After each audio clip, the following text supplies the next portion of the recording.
إن الحمد لله نحمده ونستعينه ونستغفره ونعوذ بالله من شرور أنفسنا وسيئات أعمالنا من يهده الله فلا مضل له ومن يضلل فلا هادي له وأشهد أن لا إله إلا الله وحده لا شريك له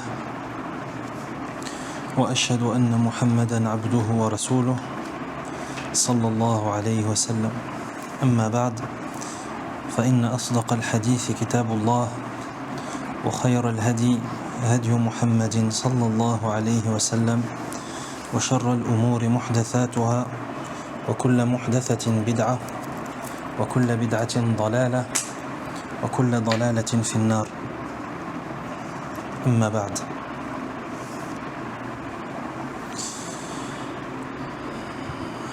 فقد قيل أوحى الله تعالى إلى موسى يا موسى إن أول من مات من خلقي إبليس وذلك أنه عصاني وإنما أعد من عصاني من الأموات. On rapporte qu'Allah Azza wa Jal dit à Moussa, a révélé à Moussa le prophète alayhi salam, il lui dit: Moussa, la première de mes créatures qui est morte, c'est Iblis. وَذَلِكَ أَنَّهُ عَصَانِي. Et la raison à cela, c'est qu'il m'a désobéi. Et je considère celui qui me désobéit parmi les morts. وفي المسند وجامع الترمذي من حديث أبي صالح عن أبي هريرة رضي الله عنه قال: قال رسول الله صلى الله عليه وسلم: إن المؤمن إذا أذنب نكت في قلبه نكتة سوداء فإن تاب ونزع واستغفر صقل قلبه وإن زادت حتى تعلو قلبه فذلك الران الذي ذكر الله عز وجل كلا بل ران على قلوبهم ما كانوا يكسبون. قال الترمذي: هذا حديث صحيح، والحديث حسنه الألباني رحمه الله.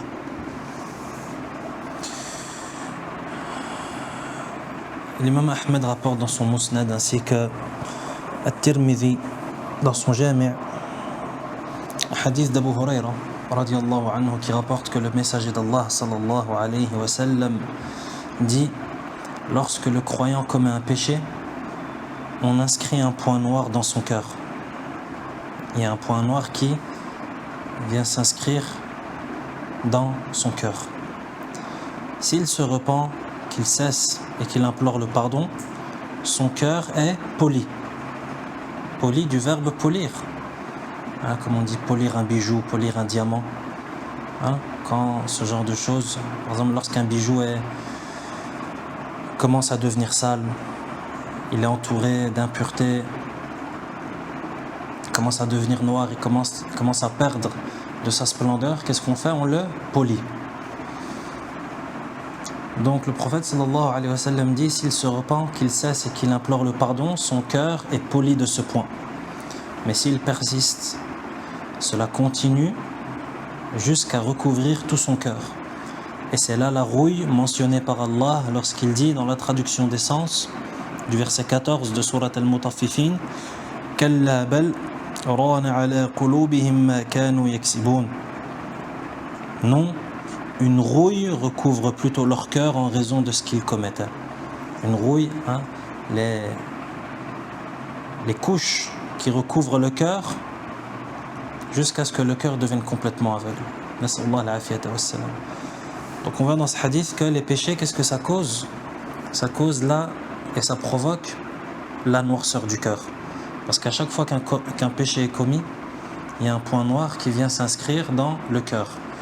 Et comme a dit le prophète sallallahu alayhi wa sallam, si la personne se repent, cesse de commettre ce péché et demande le pardon, ce point noir il disparaît. Le cœur devient poli, du verbe polir, illustré. Par contre, s'il persiste, s'il continue dans le péché, les points noirs vont continuer à être inscrits sur le cœur jusqu'à ce que le cœur jusqu'à ce qu'il recouvre tout le cœur, wal-'iyadhu billah. Et ça, on le retrouve dans le verset 14 de Sourate Al-Mutaffifin, dans lequel le Très-Haut dit Kalla bal rana ala qulubihim ma kanu yaksibun. Non, mais c'est plutôt la rouille qui recouvre leur cœur en raison de ce qu'ils commettaient.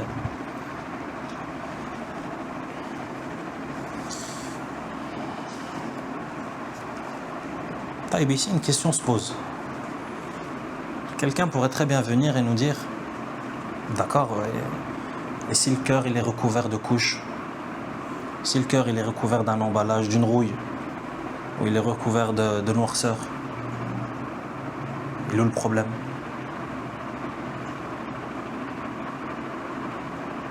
Qu'est-ce qu'on répond à cette personne? Il est où le danger? Et toi, tu as un cœur blanc et moi j'ai un cœur noir. Et c'est quoi la suite? Il y a une différence de couleur. De la même manière qu'il y a des chevaux blancs et des chevaux noirs. Là,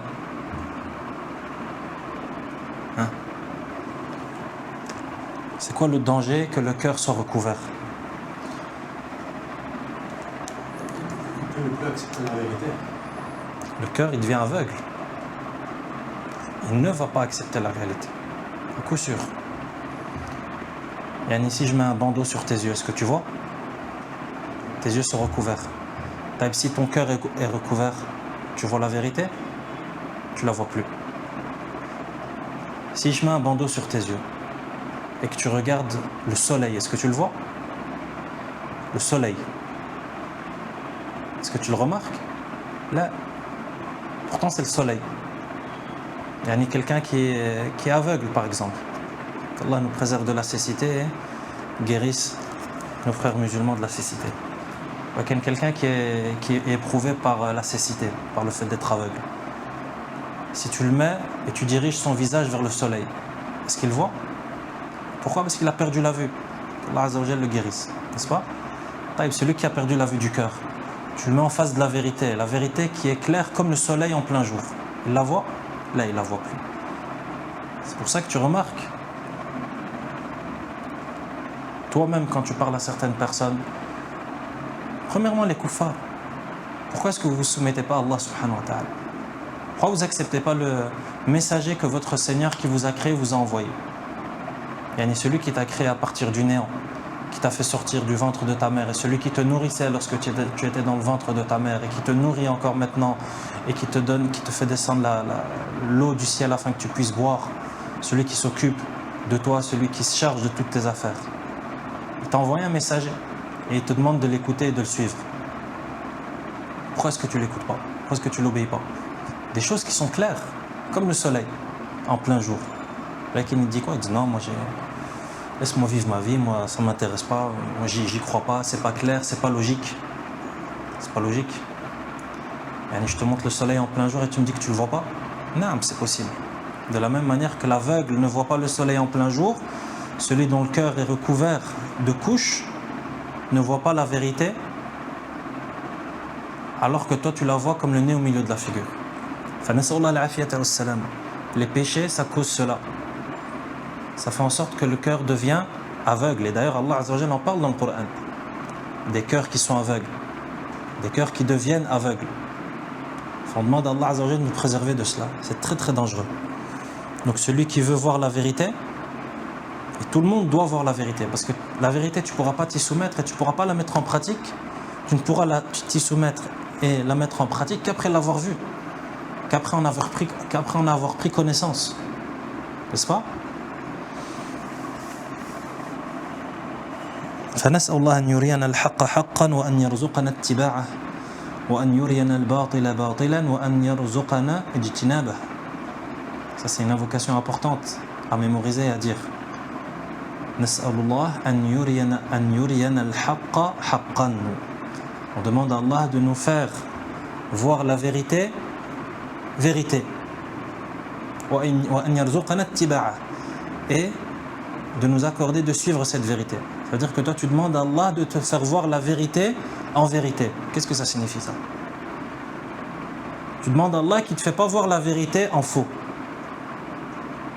Ça veut dire la vérité, il te la fait apparaître en vrai. Ça veut dire que toi, tu n'as pas un problème de vision. Mais le vrai, tu vois que c'est du vrai. Et le faux, tu vois que c'est du faux. Mais si les choses s'inversent, et que chez toi, le vrai, ça devient le faux, et que le faux, ça devient le vrai, comment est-ce que tu vas prendre le bon chemin comme ça?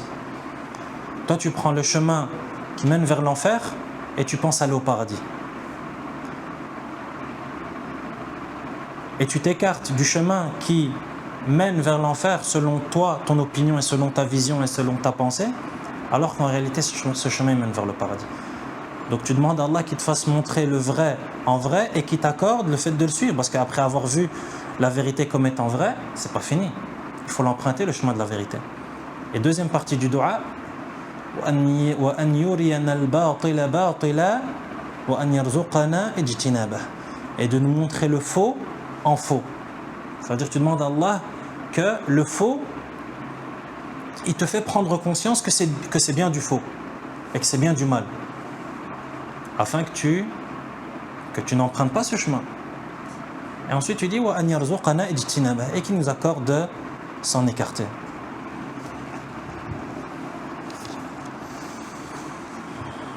وقال حذيفة إذا أذنب العبد نكت في قلبه نكتة سوداء حتى يصير قلبه كالشاة الربداء. Hudhayfa radiyallahu anhu dit que lorsque le serviteur commet un péché, il y a un point noir qui vient s'inscrire dans son cœur, jusqu'à ce que ce cœur devienne comme Ash-shatul rabda. Et Ash-shatul rabda en arabe, c'est la brebis noire, le mouton noir. Vous avez sûrement déjà vu ça. Des moutons de couleur noire et qui sont entachés de quelques taches de blanc ou de rouge. نسأل الله العافية والسلام. وقال الإمام أحمد حدثنا يعقوب حدثنا أبي عن صالح عن ابن شهاب حدثني عبيد الله بن عبد الله بن عتبة عن عبد الله بن مسعود رضي الله عنه أن رسول الله صلى الله عليه وسلم قال أما بعد يا معشر قريش فإنكم أهل لهذا الأمر ما لم تعصوا الله فإذا عصيتموه بعث عليكم من يلحاكم كما يلحى هذا القضيب لقضيب في يده ثم لحى قضيبه فإذا هو أبيض يصلد والحديث صحيح.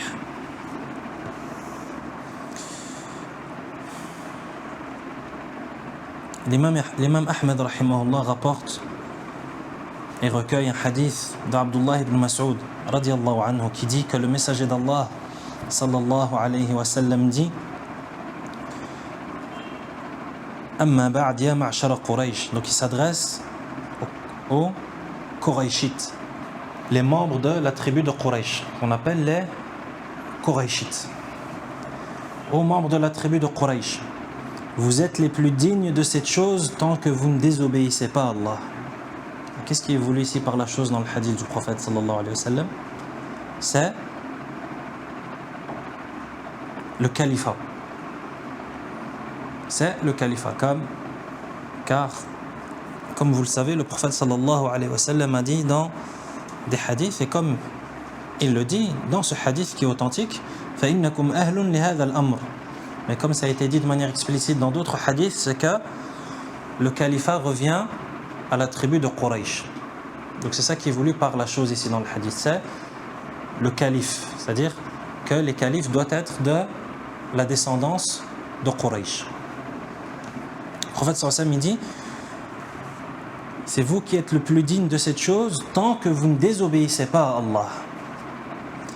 Et si vous désobéissez à Allah, il enverra vers vous des gens qui vous écorceront comme on écorce ce bâton.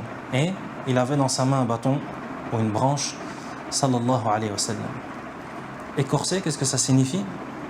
Écorcer, c'est lorsque tu as un bâton ou bien une branche, tu le dépouilles de son écorce, tu enlèves son écorce. On a tous déjà fait ça quand tu as un bâton en main ou une branche. Lorsque tu lui enlèves son écorce, ça, en français, ça s'appelle écorcer. Et c'est ça que dit le prophète sallallahu alayhi wa sallam. C'est que les Quraysh sont les plus dignes d'être les califes après la mort du prophète sallallahu alayhi wa sallam, tant qu'ils ne désobéissent pas à Allah. Et s'ils désobéissent à Allah, Allah va leur envoyer des gens qui vont les écorcer.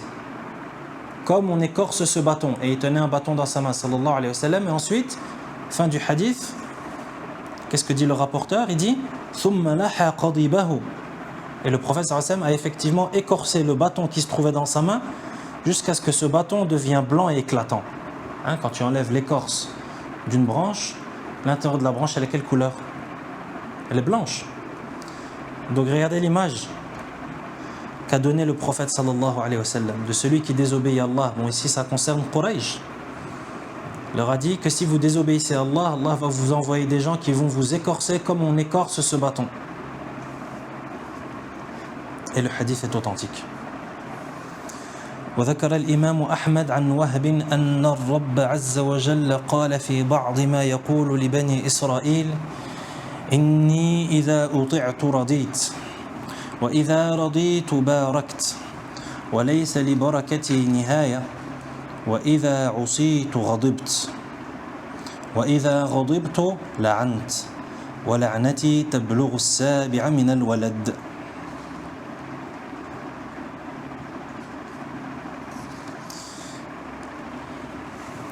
L'imam Ahmed rahimahullah rapporte de Wahb ibn Munabbih rahimahullah qui dit que et qui rapporte que le Seigneur Azza wa Jal dit aux enfants d'Israël, Banu Israël. Bien entendu, lorsque vous entendez des hadiths de tabi'in ou bien de sahaba radiyallahu anhum qui dit que Allah dit aux enfants d'Israël, ça c'est ce qu'on appelle en arabe al-Isra'iliyat. Hein, certains compagnons ou d'autres qui avaient des sciences et des connaissances par rapport à la science des gens du livre. C'est ce qu'on appelle en arabe al-Isra'iliyat, c'est-à-dire les informations qui viennent de Banu Israël. Bien entendu, les savants ont parlé, est-ce que c'est authentique, est-ce que c'est pas authentique. C'est un non-sujet dans la religion, mais lorsque vous entendez ce genre de hadith, il faut savoir que ce sont des Isra'iliyat. Le Seigneur dit aux enfants d'Israël, si on m'obéit, je suis satisfait. Et si je suis satisfait, je bénis. Ça veut dire je fais descendre mes bénédictions, mes barakats. Et ma bénédiction est sans fin. Et si on me désobéit, je me courrouce. Et je me mets en colère. Et si je me mets en colère, je maudis. Et ma malédiction parvient jusqu'au 7e enfant. Nas'allahu al-afiyata was-salam.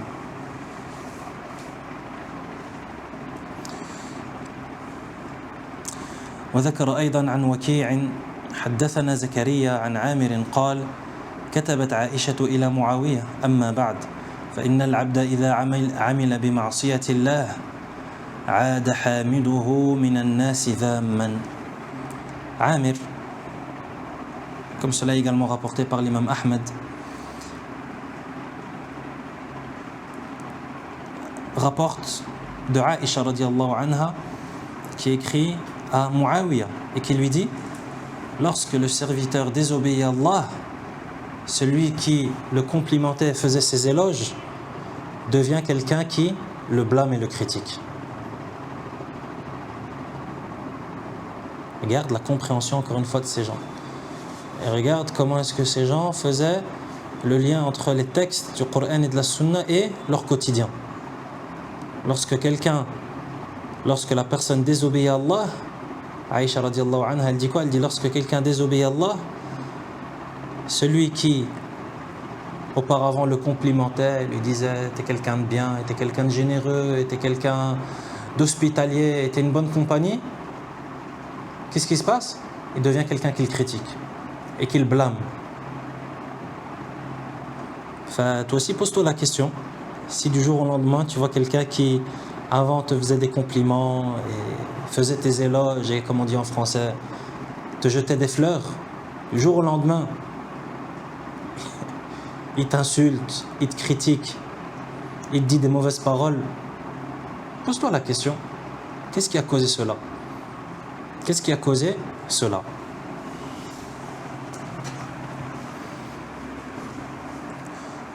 En fait, en conclusion, le croyant, il se remet toujours en question lui-même. même si en face de lui, et là en l'occurrence, même si celui qui du jour au lendemain est passé de quelqu'un qui fait des compliments à quelqu'un qui critique, même s'il le fait de manière illégitime, c'est-à-dire même s'il se trompe ou bien s'il est injuste dans sa démarche, et toi tu te remets en question toi-même. Qu'est-ce que j'ai fait pour que ça m'arrive? Et toi, ça ne change rien en fait si celui qui est en face de toi le fait de manière légitime ou illégitime. S'il a raison ou s'il se trompe, ça ne change rien. Ça ne change rien au fait que toi, tu dois te remettre en question toi-même. Qu'est-ce que j'ai fait pour que ça m'arrive? Qu'est-ce que j'ai fait pour que... comme on va le voir par exemple. Imagine par exemple tu te fais attaquer par un chien dans la rue. Comme l'imam Ibn al-Qayyim, il en parle dans le livre, que les péchés, ça excite même les créatures sur toi. Ça enrage même les créatures sur toi, comme les animaux par exemple. Toi par exemple, tu te fais attaquer par un chien. Tu te poses la question, tu dis qu'est-ce que j'ai fait pour que Allah subhanahu wa ta'ala lance ce chien sur moi et permette à ce chien de m'attaquer. Le croyant, il se remet en question jusque-là. Et sa profondeur de réflexion, elle va jusque-là. Il ne dit pas, il est où le maître? Je vais porter plainte. Qu'est-ce que tu as fait? Non, tu peux faire ça, la basse. C'est ton droit. Tu t'es fait attaquer, tu as le droit de demander réparation. Walakin, est-ce que tu cherches réparation entre toi et Allah subhanahu wa ta'ala? Toi, tu cherches réparation physique. Non, c'est bien. Mais tu cherches réparation entre toi et Allah. Et regarde, qu'est-ce qui a causé cela? Parce que la règle, elle nous dit quoi? C'est que tout mal qui te touche, c'est à cause de ce que tes mains ont commis. Ça, c'est la règle. Tout mal qui te touche, sans aucune exception. ظهر الفساد في البر والبحر بما كسبت أيدي الناس ليذيقهم بعض الذي عملوا dans le Coran. Le désordre est apparu sur terre et sur mer à cause de ce qu'ont commis les gens comme mal. Pourquoi? ليذيقهم, pour qu'Allah, pour qu'il, c'est-à-dire Allah, pour qu'il les fasse goûter بعض الذي عملوا. بعض. Pour qu'Allah les fasse goûter une partie de ce qu'ils ont fait. Donc déjà, on comprend quoi de ce verset? On comprend plusieurs choses. Premièrement, c'est que le mal qui nous arrive, c'est à cause de nous. C'est à cause de nous. Comme Allah Azza wa Jalla dit dans un autre verset, قُلْ هُوَ مِنْ عِنْدِ أَنفُسِكُمْ. Ça provient plutôt de vos personnes, c'est-à-dire le malheur. Donc la première chose qu'on comprend et qu'on tire de ce verset, c'est que tout mal qui nous arrive provient de nous-mêmes. C'est nous qui sommes la cause. C'est nous qui sommes la cause du mal qui nous arrive. Et deuxième chose qu'on apprend du verset, et ça c'est encore plus effrayant, c'est que aslan, ce mal qui nous arrive, non seulement c'est de notre faute, mais en plus de ça, c'est pas ce qu'on mérite en fait. En fait, nous on mérite beaucoup plus que ça et beaucoup pire que ça. Parce qu'Allah Azza wa Jalla dit, Allah il dit dans le Coran, dans le verset, لِيُذِيقَهُمْ بَعْضَ الَّذِي عَمِلُوا, pour leur faire goûter une partie de ce qu'ils ont commis. Donc ce mal qui nous arrive, c'est une partie, c'est à cause d'une partie du mal qu'on a fait. Mais si Allah Azza wa Jalla devait nous faire goûter tout le mal qu'on a fait, il n'y aurait plus personne sur terre, comme Allah dit dans le Coran. Que si Allah devait châtier les gens pour ce qu'ils faisaient, c'est-à-dire de manière juste, il n'y aurait plus personne sur terre.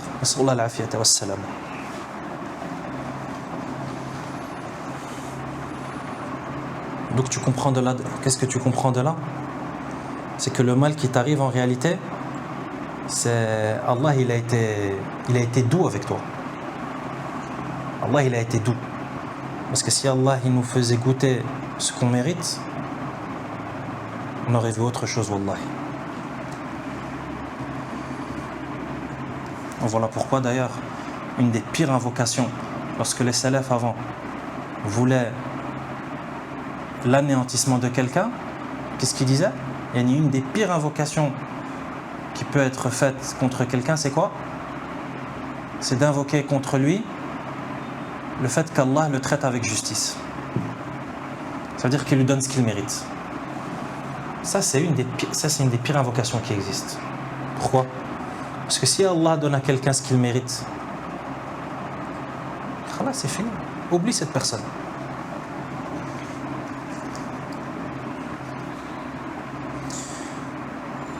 Fondement d'Allah Azza wa Jal qui nous traite avec grâce et qui ne nous traite pas avec justice. Allahumma amilna bi fadlik wa la tu'amilna bi adlik. Ya arhamar rahimin.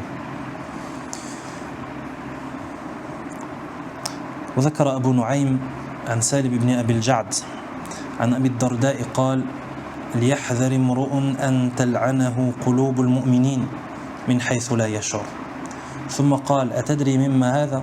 قلت لا قال إن العبد يخلو بمعاصي الله فيلقي الله بغضه في قلوب المؤمنين من حيث لا يشعر.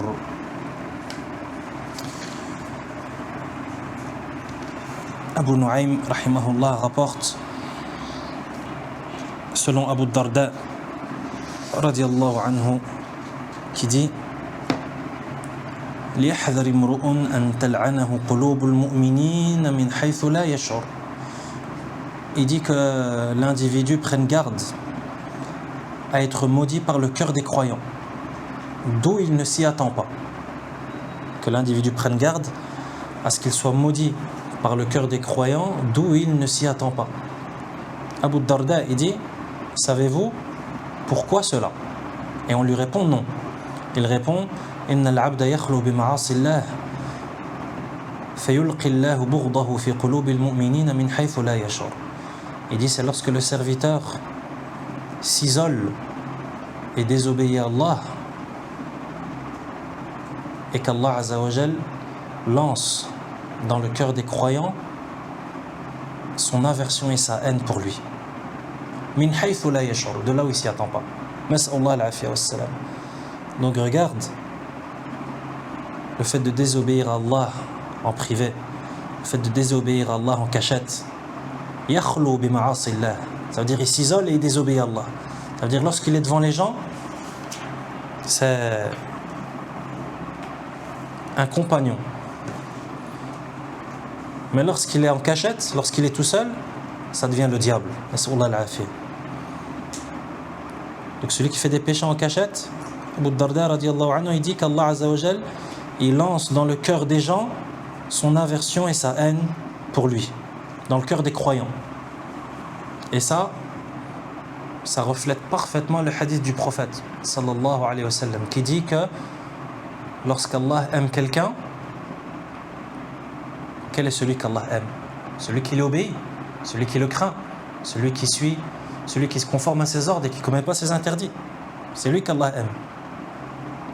Dans lequel le prophète sallam dit que lorsqu'Allah aime quelqu'un, il dit à Jibril, Ya Jibril, j'aime un tel, donc aime-le à ton tour. Et ensuite Jibril crie et dit aux habitants du ciel, ô vous les habitants du ciel, qui sont les habitants du ciel? Les anges. Il dit aux anges, ô les habitants du ciel, Allah aime Fulan, donc aimez-le. Et c'est ainsi que cette personne, elle devient quelqu'un d'aimé sur terre. Yuj'al lahu al-qaboul fi al-ard. Yani c'est quelqu'un que les gens aiment, c'est quelqu'un que les gens acceptent. Hein, tu remarques ça. Il y a des gens ils sont aimés comme ça, on va dire de manière naturelle, sans cause visible, sans que tu vois de cause apparente. Même toi tu le remarques.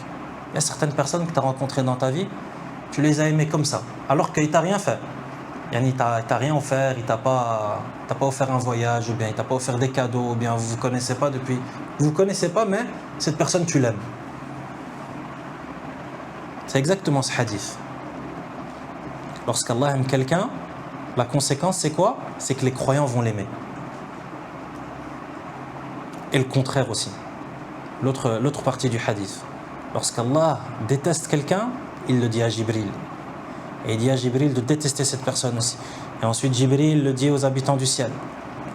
Hein? Et c'est comme ça que cette personne, elle devient quelqu'un de détesté sur terre. Ça aussi, tu as déjà remarqué dans ta vie. Des gens, tu leur as jamais parlé. n'y a aucun lien entre toi et lui, mais les cœurs se repoussent.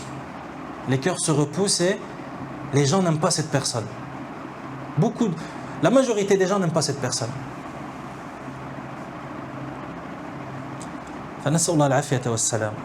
Qu'est-ce qui cause cela? Regarde Abu Darda radiallahu anhu, il en parle dans sa déclaration aussi. Qu'est-ce qui cause cela entre autres? Les péchés en cachette. Qu'Allah Azza wa Jal nous en préserve. وذكر عبد الله بن أحمد في كتاب الزهد لأبيه عن محمد بن سيرين أنه لما ركبه الدين اغتم لذلك فقال إني لأعرف هذا الغم بذنب أصبته منذ 40 سنة. Abdullah ibn Ahmed dit dans le livre Az-Zuhd que Muhammad ibn Sirin, rahimahullah, un des grands tabi'in, dit que lorsqu'il a été endetté, lorsqu'il a été touché par les dettes, ça l'a beaucoup affecté. Et qu'est-ce qu'il a dit? Il dit Inni la a'rifu hadha al-ghamma bi dhanbin asabtuhu mundu 40 sana. Il dit là, ce qui m'affecte, ces dettes dans lesquelles je me retrouve là, je sais c'est à cause de quoi. Il dit ça c'est à cause d'un péché que j'ai commis à 40 ans.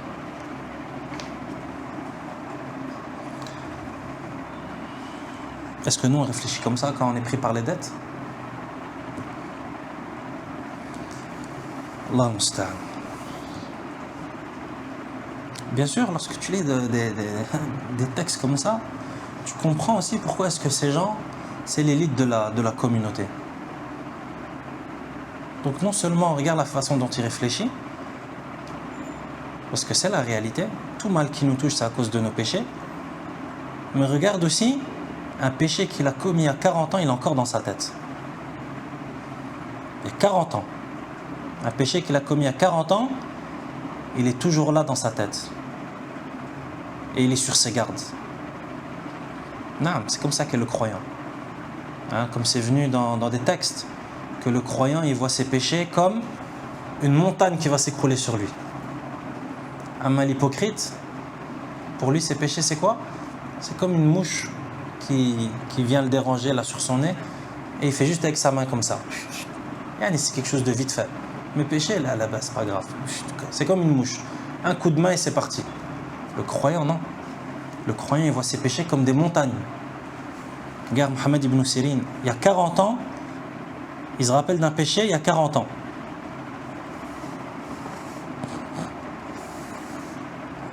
Bien sûr, ça nous ramène à un autre grand sujet, qui est le fait de se rappeler de ses péchés, de se remémorer nos péchés. Est-ce qu'on fait ça? Est-ce qu'on fait ce travail de rafraîchissement de la mémoire avec les péchés? C'est comme ça qu'est le croyant, c'est ce qu'on appelle muhasabatun nafs. C'est ça muhasabatun nafs. Se remettre en question, le travail d'introspection, l'examen de conscience. C'est ça, c'est de se rappeler les péchés. Parce que si tu ne fais pas le travail de rafraîchissement de mémoire de tes péchés, tu vas les oublier. Et si tu les oublies, comment est-ce que tu t'en repens? Comme Allah dit dans le Coran, Ahsahu Allah wa nasuh. Allah les a recensés, mais eux ils les ont oubliés. Toi tu as oublié, mais Allah il n'a pas oublié. Allah il oublie. Hasha. Et comme on dit dans l'adage, Inna Allah yumhil wa la yuhmil. Inna Allah yumhil wa la yuhmil. Les deux mots se ressemblent beaucoup. Il y a juste deux lettres qui sont inversées.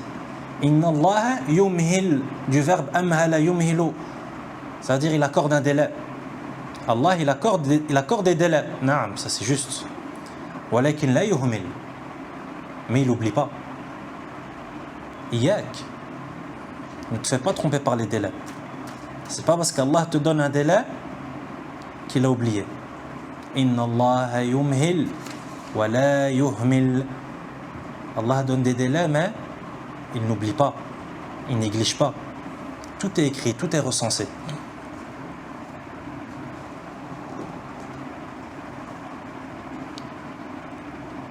Et c'est de ça que parle l'imam Ibn al-Qayyim juste après. Il dit وَهَا هُنَا نُكْتَةٌ دَقِيقَةٌ يغلظ فيها الناس في أمر الذنب وهي أنهم لا يرون تأثيره في الحال وقد يتأخر تأثيره فينسى ويظن العبد أنه لا يغبر بعد ذلك وأن الأمر كما قال القائل إذا لم يغبر حائط في وقوعه فليس له بعد الوقوع غبار. Et l'imam Ibn al-Qayyim rahimahullah il dit وَهُنَا نُكْتَةٌ دَقِيقَةٌ يَغْلَطُ فِيهَا النَّاسِ فِي أَمْرِ الذَّنْبِ. Il dit ici il y a un point qui est daqiq, c'est-à-dire qui est subtil, qui est fin. Il dit يَغْلَطُ فِيهِ النَّاسِ فِي أَمْرِ الذَّنْبِ. Un point par rapport auquel beaucoup de gens se trompent par rapport au péché. Et beaucoup de gens sont trompés par rapport à cela. Il dit وَهِيَ أَنَّهُمْ لَا يَرَوْنَ تَأْثِيرَهُ فِي الْحَالِ. C'est quoi ce point? Il dit c'est le fait que le péché, ou les gens ne voient pas les conséquences de leur péché directement. وَقَدْ يَتَأَخَّرُ تَأْثِيرُهُ فَيُنْسَى. Pourquoi? Car les conséquences des péchés peuvent tarder de temps en temps. Et donc la personne elle est trompée et elle oublie. وَيَظُنُّ الْعَبْدُ أَنَّهُ لَا يُغَبِّرُ بَعْدَ ذَلِكَ. Et donc la personne, miskin, il croit que khalas, le péché il est passé et que ses effets n'auront pas lieu. وأن الأمر كما قال القائل إذا لم يغبر حائط في وقوعه فليس له بعد الوقوع غبار. Et la personne croit que c'est comme disait le poète dans son vers de poésie, il disait quoi? إذا لم يغبر حائط في وقوعه. Lorsque le mur tombe et qu'il ne soulève pas la poussière, فليس له بعد الوقوع غبار. Après être tombé, il ne va pas soulever la poussière. N'est-ce pas? Un mur, lorsqu'il tombe et qu'il ne soulève pas de la poussière au moment du choc, après que le mur soit tombé et qu'il soit par terre, est-ce que la poussière va se lever? Non, la poussière, elle est soulevée au moment du choc. Eh ben, le miskin, il croit que c'est comme ça aussi. Il croit que, khalas, tu as fait le péché, tu ne vois pas les conséquences, khalas, c'est fini. Alors on est passé entre les mailles du filet, vas-y viens on passe à autre chose. C'est pas comme ça. Les conséquences des péchés, quelquefois elles peuvent tarder des années, voire des dizaines d'années. Tu viens de lire ce qu'a dit Mohammed ibn Sirin. 40 ans. 40 ans, il a vu l'effet d'un péché. Ensuite Ibn al-Qayyim rahimahullah il continue, il dit wa subhanallah kam ahlakat hadhihi al-baliyatu min al-khalq وكم أزالت من نعمة وكم جلبت من نقمة. Il dit subhanallah, qu'est-ce que ce fléau a anéanti beaucoup de gens. De quel fléau il parle? Du fait d'être trompé par le retard des effets des péchés. وكم أزالت من نعمة. Et combien est-ce que ça a enlevé de bienfaits? وكم جلبت من نقمة. Et combien est-ce que ça a attiré de malheur? Et il continue, il dit وَمَا أَكْثَرَ الْمُغْتَرِّينَ بِهَا مِنَ الْعُلَمَاءِ. Regarde ce qu'il dit, rahimahullah. وَمَا أَكْثَرَ الْمُغْتَرِّينَ بِهَا مِنَ الْعُلَمَاءِ. Et nombreux sont les gens qui sont trompés par cela, même parmi les savants. Nas'alullah al-afiyya. Même les savants peuvent être trompés par cela. Par quoi? Par le fait que le péché, ses conséquences et ses effets néfastes, ils peuvent être retardés, peuvent être agencés. Ça peut être des effets à long terme. Fadlan anil juhal. Il dit alors, que dire alors des ignorants? Si même les savants sont touchés par ce fléau. ولم يعلم المغتر أن الذنب ينقض ولو بعد حين كما ينقض السم. Il dit cette personne qui est trompée, cette pauvre personne, elle ne sait pas que le péché, il tue. Même si ça doit être fait et ça doit se passer après une longue période. De la même manière que le poison. Même dans les poisons, tu retrouves cela. C'est-à-dire que tu as des poisons qui tuent direct et tu as des poisons qui mettent du temps à agir. Ça, des heures, des jours, etc.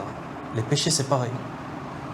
Et tout est en fonction de la sagesse d'Allah. C'est Allah qui décide. Et c'est Allah, en fonction de sa sagesse, c'est lui qui voit ce qu'il fait. Subhanahu wa ta'ala. Walakin toi, en tant que croyant, ne sois pas trompé. Tu as fait un péché, empresse-toi de demander pardon à Allah et de te repentir. Et ne sois pas trompé par le fait qu'après le péché, tout va bien. Parce que ça aussi, c'est un autre grand problème. C'est un autre très très très grand problème dont va parler l'imam Ibn al-Qayyim dans le livre également. C'est quoi? C'est le problème de l'insensibilité au châtiment. Ça c'est le pire châtiment. C'est que toi, aslan, tu es châtié et tu es puni et tu es sanctionné, mais tu t'en rends même pas compte. Et imagine, toi tu es sanctionné, Allah il est en train de te châtier à cause de tes péchés. Mais toi, tu penses que tout va bien. Et tu penses que tu es un wali. Tu es un bien-aimé d'Allah subhanahu wa ta'ala. Hein, comme cela est rapporté par Ibn al-Jawzi rahimahullah, qui disait que quelqu'un un jour a dit à Allah, Ya Allah, tous les péchés que j'ai faits et tu ne m'as pas sanctionné. Allah lui répond et lui dit, et toutes les fois où je t'ai châtié et tu ne l'as même pas ressenti.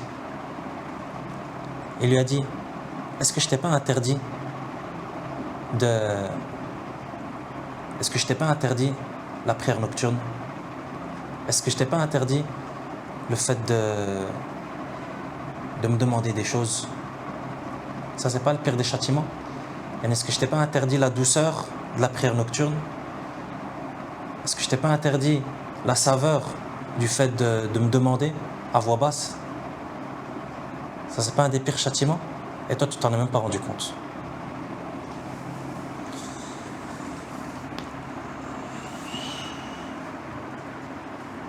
Donc le croyant, il est attentif à ce genre de choses. Et il ne se fait pas tromper par ses péchés.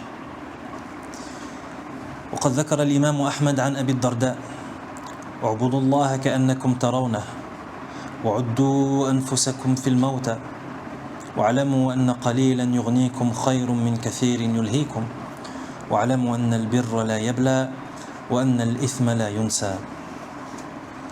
L'imam Ahmed rahimahullah rapporte d'Abu Darda radiallahu anhu qui dit Ubudullah ka'annakum tarawna. Adorez Allah comme si vous le voyez. Adore Allah comme si tu le vois. Car toi, si tu le vois pas, lui, il te voit. Wa'uddu anfusakum min al-mawta. Et considérez-vous et comptez-vous parmi les morts. Wa'alamu anna qalilan yughnikum khayrun min kathirin yulhikum. Ça aussi, c'est une grande règle que nous donne Abu Darda. Il dit, sachez que une petite quantité qui vous suffit est meilleure qu'une grande quantité qui vous distrait. Allah, quelle parole! Sachez qu'une petite quantité qui vous suffit, c'est meilleur qu'une grande quantité qui vous distrait. Petite quantité. Alhamdulillah. Allah Azza wa Jalla t'a accordé un rizq avec lequel tu manges, tu bois, tu subviens aux besoins de ton épouse, tu subviens aux besoins de ta famille, tu subviens aux besoins de tes enfants. Ce rizq il est suffisant pour que vous appreniez.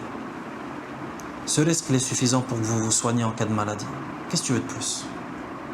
Qu'est-ce que tu veux de plus? Tu veux des grandes quantités? Qui te dit que si Allah te donne cette grande quantité, ça ne va pas te conduire vers l'enfer et ça ne va pas te distraire? C'est ça qu'il dit Abu Darda. Une petite quantité qui te suffit, alhamdoulilah, ça comble tes besoins, c'est meilleur que des grandes quantités qui vont te distraire. Ensuite il dit wa'alamu anna al-birra la yabla. Et sachez que le birr, la bonté, ça ne s'use pas. وَأَنَّ الْإِثْمَ لَا يُنْسَى. Et que le péché ne s'oublie pas. Et c'est cette partie du athar qui nous intéresse. وَأَنَّ الْإِثْمَ لَا يُنْسَى. Que le péché ne s'oublie pas. Et si toi tu l'as oublié, sache qu'Allah ne l'a pas oublié. أَحْصَاهُ اللَّهُ وَنَسُوهُ. Allah l'a consigné et eux, ils l'ont oublié. ونظر بعض العباد إلى صبي فتأمل محاسنه فأوتي في منامه وقيل له لتجدن غباها بعد 40 سنة. Et un jour, un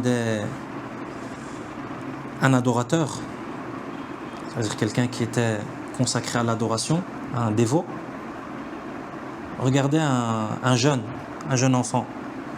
فتأمل محاسنه. Et il médita sur ses atouts, sur sa beauté. Quelqu'un est venu le voir en rêve et lui a dit لتجدن غباها بعد 40 سنة. Tu subiras les conséquences de cela, c'est-à-dire de ce regard vers ce jeune, بعد 40 سنة, dans 40 ans. Et dans d'autres variantes de ce genre de athar, qu'est-ce qu'on voit? Quelle a été la conséquence? Celui qui avait regardé le petit et que son cheikh est venu à lui et lui a dit tu en subiras les conséquences même si ça doit prendre du temps. Qui se souvient? Un matin il s'est réveillé et il a oublié tout le Coran. Sallallahu alayhi. Ensuite l'imam Ibn al-Qayyim rahimahullah continue et dit هذا مع أن للذنب نقدا معجلا لا يتأخر عنه. قال سليمان التيمي إن الرجل يصيب الذنب في السر فيصبح وعليه مذلته.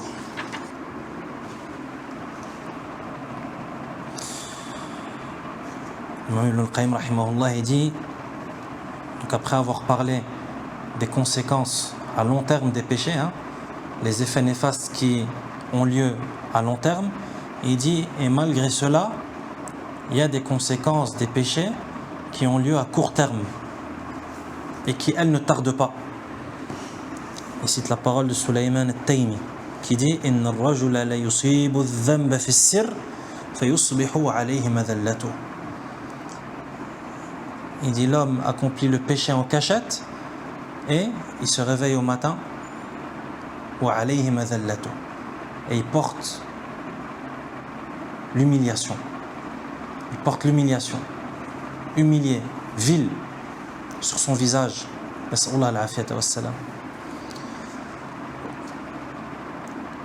Comme si tu voyais le péché dans son visage. وقال يحيى بن معاذ الرازي عجبت من ذي عقل يقول في دعائه اللهم لا تشمت بي الأعداء ثم هو يشمت بنفسه كل عدو له قيل وكيف ذلك قال يعصي الله فيشمت به في القيامة كل عدو. Yahya ibn Mu'adh dit عجبت من ذي عقل يقول في دعائه. Je suis étonné de quelqu'un qui prétend être quelqu'un de sensé, qui a du bon sens, quelqu'un qui a son aql et qui dit dans son invocation Allahumma la tushmit bi al-a'da. Oh Allah, fais que les ennemis ne se réjouissent pas de mon malheur. Ce qu'on appelle en arabe al-shamata. Al-shamata, c'est le fait que ton ennemi se réjouisse de ton malheur. Personne n'aime cela. Quand il t'arrive quelque chose de mal, qu'est-ce que tu fais? Tu fais tout pour que tes ennemis ne sont pas au courant. Ça? Pourquoi? Parce que lorsque ton ennemi il sait qu'il t'arrive un malheur, qu'est-ce qu'il fait? Il se réjouit. C'est ça qu'on appelle en arabe al-shamata. Donc lui il dit quoi? Il dit Allahumma la tushmit bi al-a'da. Il dit oh Allah, ne fais pas que mes ennemis se réjouissent de mes malheurs. Et Yahya ibn Mu'adh, lui, il s'étonne de celui qui fait cette invocation, mais qu'ensuite, c'est lui-même qui est la cause pour que ses ennemis se réjouissent de ses malheurs. On lui a dit comment? Lui, il invoque Allah pour que ses ennemis ne se réjouissent pas de ses malheurs. Mais il dit que lui, c'est lui-même qui fait en sorte que ses ennemis se réjouissent de ses malheurs. On lui demande comment est-ce que c'est possible. Il dit يعصي الله فيشمت به في القيامة كل عدو. Il désobéit à Allah et, conséquence, le jour de la résurrection, tous ses ennemis se réjouiront de son malheur. Le jour de la résurrection, le jour du dévoilement, le jour où tout va apparaître et que c'est fini, il n'y aura plus rien à cacher. يوم تبلى السرائر, le jour où les choses qui étaient à l'intérieur, hein, tout ce qui est les intentions, les intentions cachées, etc., tout ça, le jour de la résurrection, ça va devenir apparent. نسأل الله سبحانه وتعالى أن يثبتنا وأن يحيينا على الإسلام وأن يميتنا على الإيمان وأن يحشرنا في زمرة من جاء بالإسلام صلى الله عليه وسلم. ونسأله سبحانه وتعالى أن يوفقنا في هذه الأيام المباركة للعلم النافع والعمل الصالح، كما نسأله سبحانه وتعالى أن يعاملنا بفضله وألا يعاملنا بعدله. وصلى الله وسلم على نبينا محمد وعلى آله وأصحابه أجمعين.